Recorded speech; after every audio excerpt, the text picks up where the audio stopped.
नमस्कार दोस्तों, मैं हूं मिल्टन। दोस्तों, आज एक बहुत ही इंपॉर्टेंट वीडियो आपके सामने लेके आया हो। अगर आपने मेरे चैनल को सब्सक्राइब नहीं किया है तो आप सब्सक्राइब कर लीजिए और बेल आइकन को प्रेस कर लीजिए ताकि आपसे एक भी वीडियो मिस ना हो।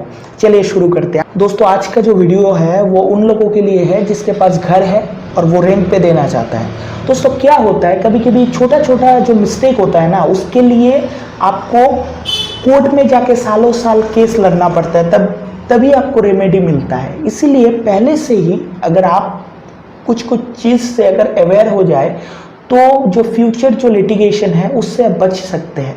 तो क्या होता है, कुछ मैंने ओनर्स लोगों को ऐसा देखा है कि 1000-2000 के लिए, क्योंकि अगर उन लोगों का सपोज वो सोचते हैं कि यार मेरा घर का जो मैं रेंट मुझे मिलता है वो तो 1000-2000 रुपया मिलता है, तो इसके लिए मैं क्यों रेंट एग्रीमेंट करूँ, क्योंकि एक रेंट एग्रीमेंट का जो खर्चा होता है 1000 होता है, मतलब वो हिसाब से वो सर्कमस्टेंसेस के हिसाब से होता है।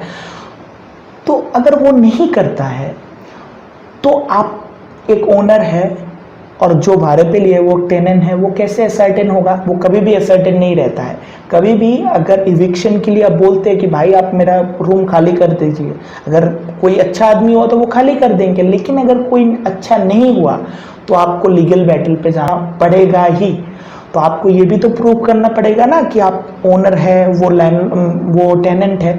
तो अगर सपोज और एक चीज़ मान लेते हैं कि वो जो टेनेंट है वो हर महीने आपको पेमेंट करता है बैंक के थ्रू, ठीक है, 6000 रुपया पेमेंट करता है, लेकिन इससे तो ये असर्टेन नहीं होता है ना कि वो भाड़ा ही दे रहा है। ऐसा भी तो हो सकता है कि आपने उसके साथ कोई वर्बली कुछ अलग से चीज़ के लिए दिया है क्या। वो ऐसे भी कभी कभी मैंने ऐसा देखा है कि ऐसा क्लेम कर लेते हैं कि मैंने आपके जो ये फ्लैट है, मैं आपको ये चीज़ लेने के लिए मैं आपको पैसा दे रहा हूँ।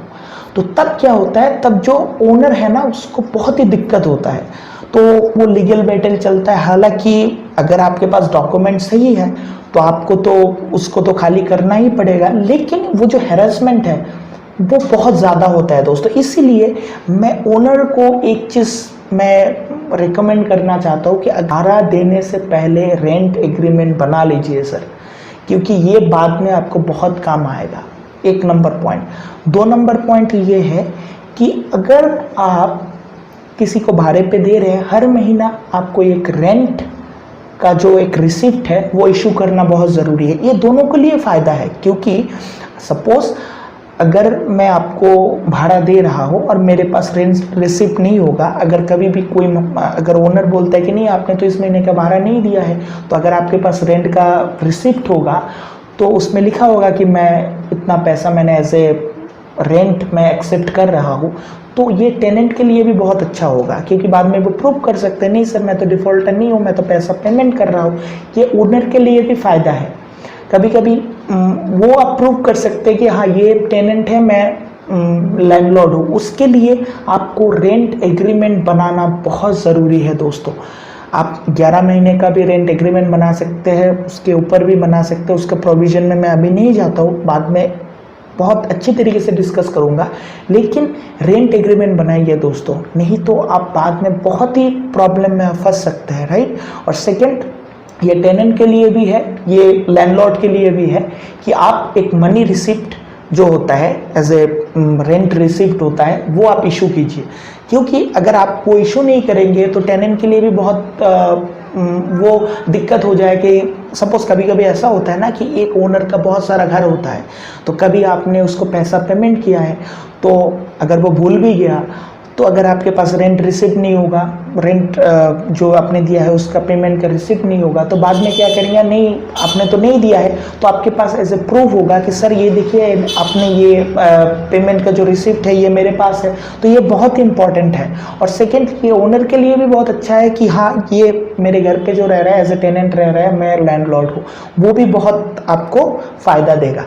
नहीं तो क्या होगा, अगर आपके पास रेंट एग्रीमेंट भी नहीं है, आप वैसे ही रह रहे हैं, तो बाद में आपको लीगल बैटल तो आपको फाइट करना ही होगा। वो कितना साल चले गए तो भगवान ही जानता है। तो ये चीज़ आपको जानना बहुत ज़रूरी है। और मैं लैंडलॉर्ड के लिए भी और एक चीज़ बताना चाहता हूँ, टेनेंट के लिए भी और एक चीज़ बताना चाहता हूँ। वो जो रेंट एग्रीमेंट है वो लैंडलॉर्ड आप उसके पास लैंडलॉर्ड के पास रखना बहुत ज़रूरी है, क्योंकि कभी कभी हम लोग क्या करते हैं कि हम लोग नहीं रखते, उसके पास ही रख देते हैं। ऐसा भी सिचुएशन मैंने देखा है, इसीलिए आपको बता रहा हूँ। तो आप क्या करेंगे कि जो लैंड, वो जो आपने जो रेंट का जो एग्रीमेंट करा है, वो लैंडलॉर्ड के पास ओरिजिनल कॉपी होगा, और जो डुप्लीकेट कॉपी होगा वो उसको इशू कर सकते हैं। अगर टेनेंट चाहे तो एक ही रेंट एग्रीमेंट का 2 डुप्लीकेट कॉपी बना सकते हैं, वो उसका भी प्रोसीजर है, इंस्ट्रूमेंट नंबर सेम होगा, तो वो भी कर सकते हैं। ये आपके लिए बहुत फ़ायदा है, क्योंकि वो टेनेंट के पास भी एक रेंट एग्रीमेंट होगा, लैंडलॉर्ड के पास भी एक रेंट एग्रीमेंट होगा। दोस्तों, ये आप कभी भी मत भूलिए कि एक छोटा सा अपने गलती कर दिया, अरे यार हर साल रिन्यू करना पड़ रहा है, वो अभी क्या है, बाद में और बहुत इशू आने वाला है। अगर 12 साल ऐसे ऐसे ही रह लिया तो उसके ऊपर फिर अलग से मतलब प्रॉब्लम क्रिएट होगा। तो आप लैंडलॉर्ड है, वो टेनेंट है, ये सर्टेन होना बहुत ज़रूरी है। इसके लिए आपको रेंट एग्रीमेंट बनाना प्रॉपर तरीके से बनाना बहुत ज़रूरी है। उसका जो ड्राफ्टिंग है वो अच्छी तरीके से करिए, कि उसका जो एडजस्टमेंट है, जो पहले जो एडवांस देते हैं उसको कैसे एडजस्ट किया जाएगा, और या बाद में अगर इंटरेस्ट फ्री आपको पेमेंट किया जाएगा कि नहीं किया जाएगा, सब कुछ उसमें बहुत ही क्लियरली उसमें लिखा होना चाहिए। दोस्तों, ये बाद में बहुत फ़ायदा देगा। दोस्तों, ये मैं टेनेंट के लिए भी बोल रहा हूँ, लैंडलॉर्ड के लिए भी बोल रहा हूँ। और मनी रिसिप्ट जो है वो आप ज़रूर लीजिए, क्योंकि ये दोनों के लिए फ़ायदा हो सकता है। दोस्तों, आपने इस वीडियो को देखा, इसके लिए आपको बहुत बहुत धन्यवाद। नमस्कार, जय हिंद, जय भारत।